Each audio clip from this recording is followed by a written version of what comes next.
ఆదిస్ Libero pain care centre కు స్వాగతం. నేను మీ doctor Nagalakshmi Patnala, senior consultant pain physician. So ఈ రోజు మనము ఫ్రోజన్ షోల్డర్ గురించి మాట్లాడుకుందాం. మెడికల్ టర్మినాలజీలో ఎడెసివ్ క్యాప్సులైటిస్ అంటాం. సో ఫ్రోజన్ షోల్డర్ కామన్ గా డయాబెటిక్స్ లో చూస్తాం, కానీ ఇతరత్ర కారణాలు, ఇంతకు ముందు ఏమైనా దెబ్బ తగలడం కానించి లిగమెంట్ ఇంజరీస్ అవన్నీ ఉన్నప్పుడు కూడా లాంగ్ టర్మ్ లో ఫ్రోజన్ షోల్డర్ వచ్చే ఛాన్స్ ఉంటుంది. సో ఫ్రోజన్ షోల్డర్ లో ఫస్ట్ జనరల్ గా ఎలా ప్రెజెంట్ అవుతుంది, కొంచెం మైల్డ్ పెయిన్ తో స్టార్ట్ అయ్యి దాని తర్వాత పెయిన్ ఎక్కువైపోయి స్టిఫ్నెస్ ఉండి మూమెంట్స్ అన్ని రెస్ట్రిక్ట్ అయిపోతాయి. మూమెంట్స్ రెస్ట్రిక్ట్ అయిపోయిన తర్వాత then there is a gradual recovery. So common గా డయాబెటిక్స్ లో చూస్తాం కాబట్టి షుగర్ కంట్రోల్లో ఉంచుకోవడం is very important.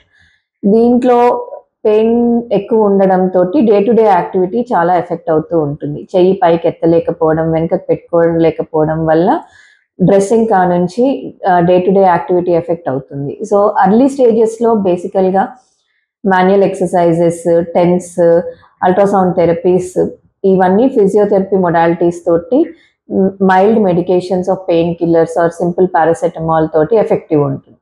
But stage పెరుగుతున్న కొద్దీ పెయిన్ పెరుగుతుంది, స్టిఫ్నెస్ పెరుగుతుంది.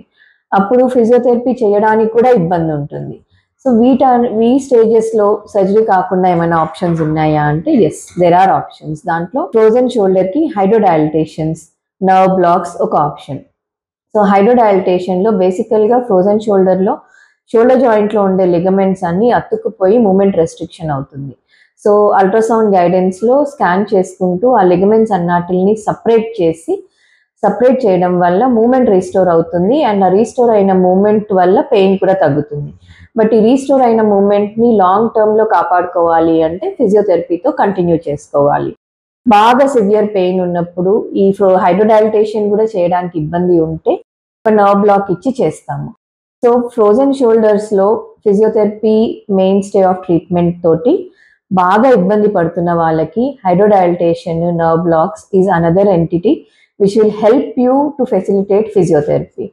So know your stage of frozen shoulder and get treated accordingly. Thank you.